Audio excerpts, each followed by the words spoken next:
ఆషాఢ అమావాస్య సందర్భంగా కాకినాడ జగన్నాథపురంలోని చిన్న మార్కెట్ వద్ద గల శ్రీ షిరిడి సాయిబాబా నేరేళ్లమ్మ ఆలయంలో నేరేళ్లమ్మ ఉత్సవాలు భక్తి శ్రద్ధలతో ఘనంగా నిర్వహించారు. ఈ సందర్భంగా ఆలయ కమిటీ ఆధ్వర్యంలో సానా సతీష్ బాబు ఫౌండేషన్ సహకారంతో సుమారు 2,000 మంది భక్తులకు అన్నప్రసాద వితరణ నిర్వహించి సేవాభావాన్ని చాటారు. ఈ కార్యక్రమానికి విచ్చేసిన సానా సతీష్ బాబు ఫౌండేషన్ చైర్మన్ తలాటం హరీష్ కు ఆలయ కమిటీ సభ్యులు ఘన స్వాగతం పలికారు.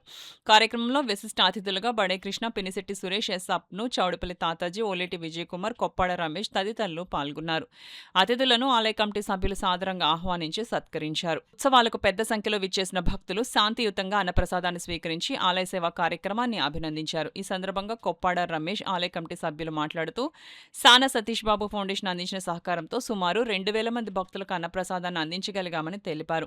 భక్తులందరికీ శ్రీ షిరిడి సాయిబాబా నేరేళ్లమ్మ అమ్మవారి అనుగ్రహం ఎప్పుడూ ఉండాలని ఆకాంక్షిస్తూ భవిష్యత్తులో కూడా ఇటువంటి ధార్మిక సేవా కార్యక్రమాలను మరింత విస్తృతంగా నిర్వహిస్తామని పేర్కొన్నారు. ఆషాఢ అమావాస్యం సందర్భంగా ఆలయంలో ప్రత్యేక పూజలు, హారతులు, భక్తి కార్యక్రమాలు నిర్వహించగా భక్తులు అధిక సంఖ్యలో తరలివచ్చి స్వామి, అమ్మవారిని దర్శించుకుని ప్రత్యేక పూజల్లో పాల్గొన్నారు.